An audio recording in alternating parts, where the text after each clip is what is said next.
Welcome to InSight. I'm Wendy Brokaw. For 52 years, the Boys and Girls Club of Salem, Marion, and Polk Counties has been living up to its promise to help young people who need it the most get what they need to reach their full potential. That's their mission. And every program and service they offer to families and children is designed to support that goal.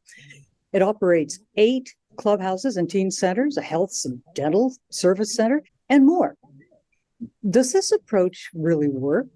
Do great features, as they say on their website, start here? For answers, we turn to my guest, James Baker. He is the Director of Annual Giving for the Boys and Girls Club. Welcome, James. Nice to meet you. Hi, Wendy. Thanks for having me here today. I'm really glad to be a part of your show and really just get to showcase what we do here at the club. Tell us about your job. What is it you do? So I am the Director of Annual Giving. Really, what that means is that I am the one who creates stewardship between our donors and individuals and club members. So I'm the conduit, as they would say, to making sure that our current donors and prospective donors know what the club is doing and where their money is going and how that affects us as a community in Salem. So you really have to keep tabs on just how well the programs are doing. Correct. And that's another piece of why I love what I do is I really get to be hands-on with the kids and the clubs and all of our locations. Epping Homestead Boys and Girls Club branch is your newest addition. Can you tell us more about that? Yeah, so our Epping Homestead branch just opened last October. It's located at 3805 Lancaster Drive. So just north of Silverton Road there, right across the street from Chemeketa Community College. What made you decide to create something like this in that particular location? Wow, Wendy, that's a great question. So back in about 2018, maybe early 2019, the Boys and Girls Club with the city of Salem did a feasibility study where they showed on a map crime levels, income levels, and other various needs within the community. Well, on that map, there was a large red dot right north of Lancaster there, basically saying there's would be high need for our type of services. So that's one part of it. And then the other part of it, right around the same time, Gary Epping and the Epping Family Foundation called us up and said, hey, we have our old family homestead where we grew up, where our farm was. We're not using it, and we would love to donate that land to you. And so you guys can make something out of it. And it just so happened to be right smack dab in the middle of that red dot. And so that feasibility study showed us that within a 1-mile area where our new clubhouse is right now, there are 3,500 kids in need. And so looking at what we had for our other 7 clubhouses and not really having something there northeast, it was a perfect opportunity for us to say, hey, we need to create this and fill that need. So we created a capital campaign and made it happen. But that's really where it kind of started was with just finding out where the needs are. What kind of community response have you received so far on it? So far, the community response has been fairly positive in regards to our new location. One of the ways that we measure that is through daily attendance. And so it is one of our locations that we are seeing attendance rise. And obviously, with it being a brand new location, we don't have data necessarily to back it up, but we are seeing the attendance rise there. And we also, are in a prime location with a lot of our major donors. We have Chemeketa right across the street, MAPS Credit Union, and a lot of our business partnerships are within that area and can not only support us financially, but also support us on the ground with in-kind voluntary donations. Take us inside. Walk us through it. Yeah, so brand new location is 26,000 square feet. You walk through the front. Yeah, 26,000 square feet. It sounds like a lot, and it is, but it's that's a big number for sure. You walk in the front door and you're greeted at the desk where we have our check-in process. Immediately to our left, we have our brand new teen area which is for middle schoolers and up. It's a program that's more focused on homework, college and career prep, case management, things like that. And then you walk in to the main club area / games room, where it's their place where they assemble and start the day. It's where we have free play, structured activities, things like that. Across from that is our kitchen, where last year we served, and this is for the entire club, but we served over 47,000 nutritious meals. So definitely some of those came out of the Epping Homestead branch through various breakfast, lunch, and supper. All the way down the end is our art room, where they have self-expression, and is one of our most popular spaces in all of our clubhouses. For those who don't have the ability to necessarily express that outside the club, we have that space for them. It also includes an innovation station / science room, where we do some STEM projects, and we have amazing program directors that lead those initiatives. If you go into that room, think tactile, think mad scientist, Lego robotics, those types of deals, where they can just really be kids, structured, right? And they can learn something along the way. We also have our technology room that allows them to get some of those 21st century skills and be good global citizens. Go through different classes talking about what's maybe appropriate or not appropriate online, and really just kind of set them up for success for our future with technology. We have a full-size gym that allows us to have our youth sports and create resilience and adaptability there. There's never a cost barrier for those kids. We will always find a way, if we need to, for those kids to have that opportunity with flag football or basketball, volleyball. And then finally, we have our outdoor turf space. And really what I think is key there is if you're looking at that area, it's a lot of asphalt, it's a lot of concrete. There really aren't any parks. And so it's right across the street from a large apartment complex. It's across the street from Chemeketa. And so those kids haven't had green space. So even though it's AstroTurf, we have these giant fields now connected to this facility, and allows those kids in the area to just come and play and have that space that they hadn't otherwise. So really, that's kind of a walkthrough of our new facility, and it's just awesome. And I would love for you to come see it sometime with me. Count on that. I do. How many young people do you think this could eventually serve? Yeah, so for us, obviously, we talked a little bit about us being in a growing phase with that facility, it being not quite a year old, but really that facility is going to be able to serve upwards of 200 kids a day. And we're going to build that by having trust within the community, within our families, and school and businesses. So exactly what we've already talked about, being that conduit of building that trust, we'll see that come to fruition. And while we're talking, it is still summertime, and you have a full day summer camps. Can people still sign up for it?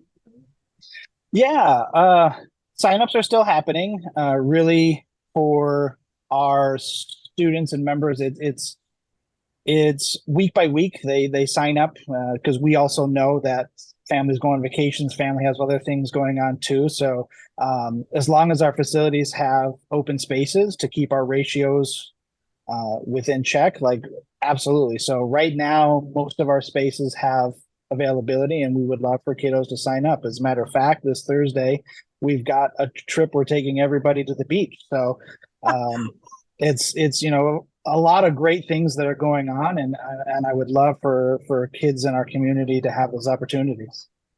Speaking of which, who can participate in your summer programs? Yeah, so really it's any kid who can, get to one of our 8 clubhouses, and we have various ways of doing that. We have shuttles that can pick up at certain locations. And like right now, one of our locations is down for construction. So we are shuttling kids from that area to another one of our locations to ensure that they have, the same that they would have had otherwise for our summer. But really it's any kids that can get to our clubs that's between the grades 2 and 12 can participate in the fun that we're having each day. It may seem obvious, summer camps, but what do they feature? Yeah. Well, The main purpose of our summer camps is to provide a safe space for our members and continue so they can continue to realize their full potential as productive, responsible, and caring individuals. On the other side of that, it's also a place for them to socialize and be with their peers. So, although we may be planning some learning activities, we try to make it fun so that they're engaged and want to be there with their friends. And that kind of rolls us into a little bit of what our teens. Our teens are different than our younger members, where the teens don't have to come. They don't have to tell us that they're going to show up. It's kind of a, hey, I'm just coming today and I'm going to be there. And it really puts it on the shoulders of those teens. And so in order to have a successful teen program, it needs to be something they want to attend. They want to be there. So really getting their input and their feedback along with their families to make programming successful. So that's really our purpose, is to make it wholesome for them. How popular are your summer programs and why? Yeah, our summer programs, I think, are very popular. It's when we look at some of the data, we see there are some kids that just show up during the summer and they don't come during the school year, or vice versa. We see, kids that we don't see in summer and during the school year. And so there's definitely a different dynamic with school being involved and potential parents and their jobs and their lives. And so really, when we look at it, we see a lot of those same kids, but we also see those kids that we don't necessarily serve throughout the school year. And so talking about that, we see clubs fill up. We see wait lists for certain weeks, and depending upon what's going on, we have a lot of popularity with it for sure. Where can people find out about costs and financing? And I understand you offer some scholarships. Absolutely. So I think the best place, if you're computer tech savvy, is to go to our website. So www.bgc-salem.org, and you're going to find almost everything you could need. And if you don't, our second best place is to either stop by one of our clubs or call our main phone number and really just ask about that information. But like I've touched on a little bit before, when we see a need with a kid, cost isn't necessarily a barrier, and we're going to try to make that work. And that's through the graciousness of our donors and individuals who see what we do and appreciate our mission. The Boys and Girls Club has been operating and getting experience for 52 years or more on what people want in the community. I'm curious about your summer programs. Have they evolved over the years? Yeah, definitely. Our programs evolve as the needs change. That is one thing that I love about the club. It's meeting our members where they're at, where they're currently in their development, and building from there. I mean, one of the biggest eye openers is when the club started 52 years ago. It was just a boys club. No girls were allowed.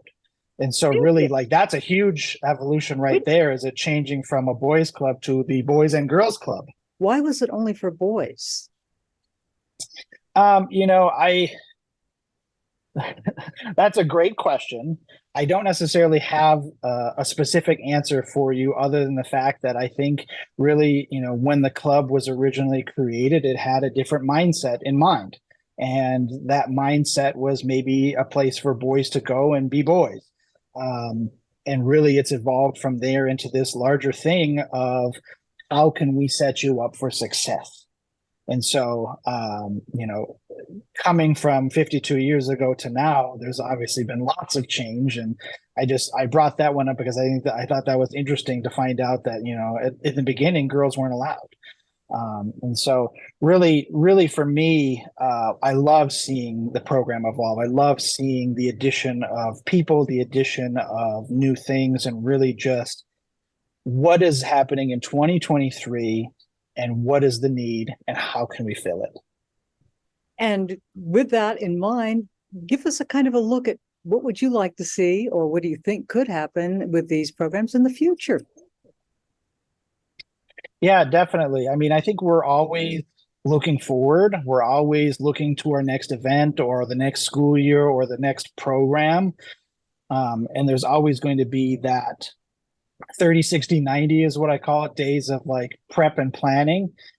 And I think it's also very important that we make sure that we stay in the present as well, and be in that moment, especially when we're with the kiddos. So yeah, we have those preparatory and planning behind the scenes, and then when kids are there, it's go time and we're with them. So looking forward, I want to continue to see summer camps. I want to see that program evolve and continue to grow, and become the next best thing, and that is what the kids need.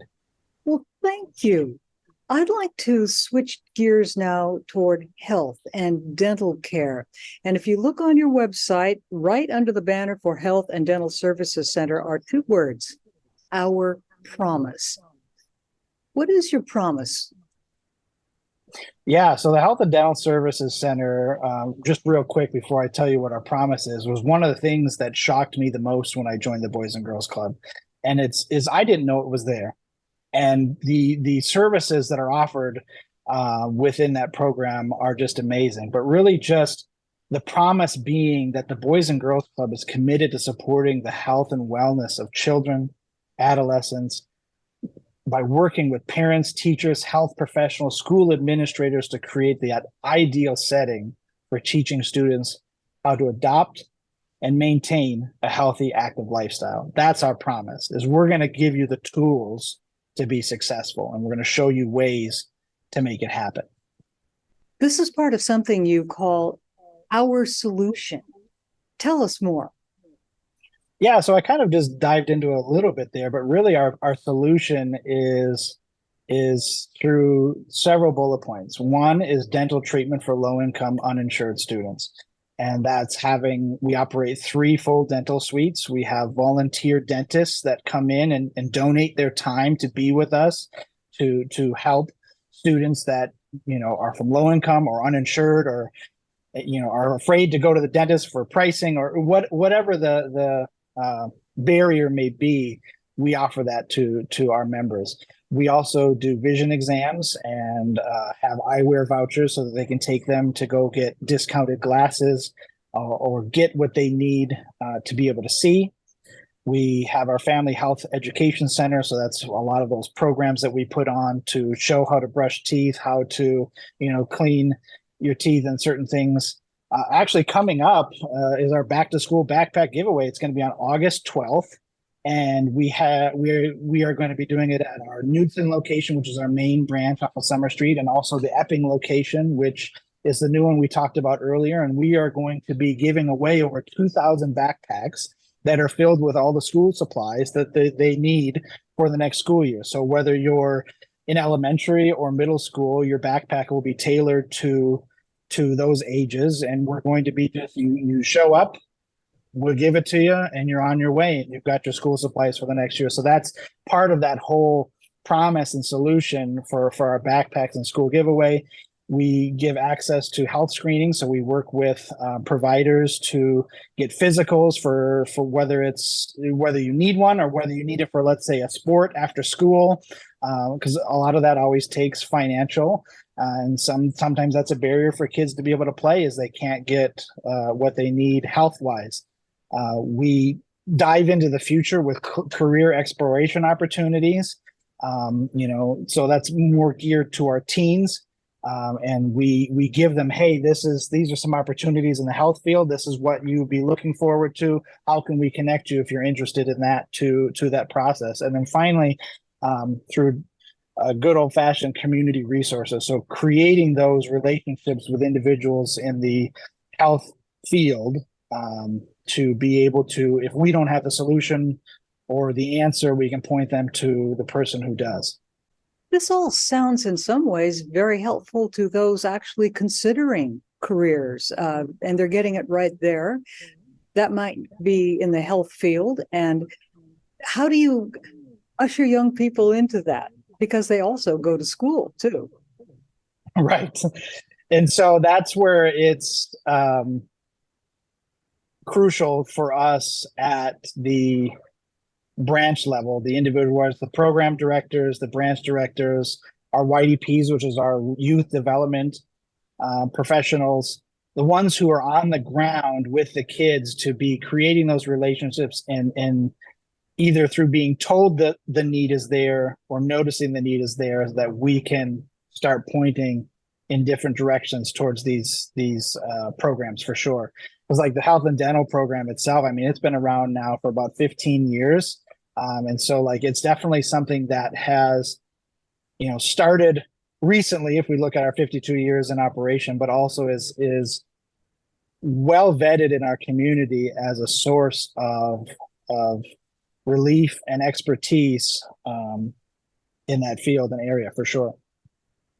And of course, you knew about Let's Dance, that summertime dance program going on in the park, and that you and the Y and Center for Hope and Safety are the three nonprofits that the people behind Let's Dance wanted to have proceeds go to. I was there that night to kind of just kick off the event and tell a little bit about the Boys and Girls Club. I mean, obviously people who were there to dance, and they also knew that it was for a reason, right? These charities in the area, but really just telling a little bit more about the club and whatnot. And really it just inspired me to see just the community in another way come together for stuff that we do, and it's through dance. And I mean, what better way to do that, right? So, do you have any stories that underscore the impact you're having from any source? Yeah, so I think one of my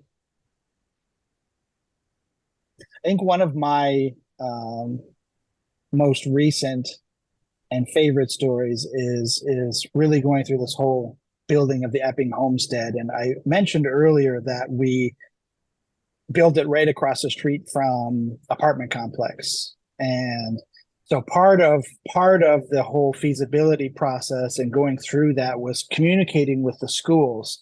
And we had one of the principals come out to survey the space and kind of help with input in the building process and give us some background into the children we would ultimately be serving.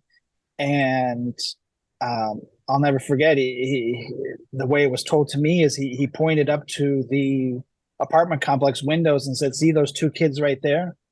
They go to my school. They desperately need the services that you provide." And we fast forward to the club opening. Those two were the first two to register, and they were the first two to walk through the door when we opened on October 2nd. And so I call that the window watcher story because, these kids, like I said, it's just asphalt and concrete. They don't have a playground. They don't have green space. And so they're watching the world go by. And now instead, to be safe, to be home, to be, where they need to be for their family. And now they have this club right across the street where they can socialize and have friends and do things. And for me, that's why we do what we do. It's to ensure that every single child that has a need, we can fill it in one way or another through the programs that we offer. Oh, that is such a moving story. The window watchers. Thank you for being my guest today on InSight, and thank all of you for being with us today on InSight. I'm Wendy Brokaw. Charlie's 7, and he started at the club this year. He's always been very sweet, very kind, very loving. Charlie has something called Wiedemann-Steiner syndrome. It is a genetic disorder that affects 751 people in the world. Even knowing him is like a once-in-a-lifetime thing. His syndrome does cause developmental delays. He does have very severe ADHD. It affects mood, sleep, behavior. A lot of the times he'll lash out and immediately be sorry and apologize. And I knew from the moment that I got pregnant with him that he would be different. I can remember being desperate and telling God that I just needed something different. Turns out I was pregnant with Charlie. That was amazing. That kid is my entire existence, he really is.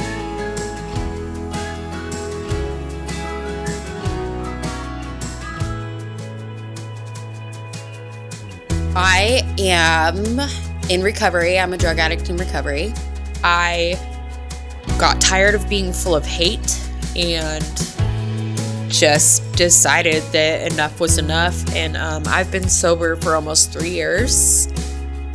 I have no problem being open and honest about my history because it's not something I'm ashamed of. Like, I'm an amazing mother today, and Charlie is an amazing kid. Charlie has been kicked out of a couple daycares already. They don't know how to handle him or understand him. When I told the club about Charlie's syndrome and what it entails, they really changed, because I think that maybe they took a different look and a different approach to him. The Boys and Girls Club did not dismiss Charlie at all. Nothing but support. I mean, nothing but support. If it wasn't for the Boys and Girls Club, like, I wouldn't have my life together like it is right now. I have never had a job that I like, and I have a job that I love now. I just completed 80 hours in this pay period, and I've never been able to do that before. If I can't work, I can't provide. You know, there's things that he does here: computer, gym, supper, the people, crafts. They walk him from school here. I don't have to worry about him when he's here. You know, I can get everything done that I need to get done and then pick him up because I have the club. Having the Boys and Girls Club is a huge deal for me. So it's impacted my life in a huge way. This is where I'm gonna cry.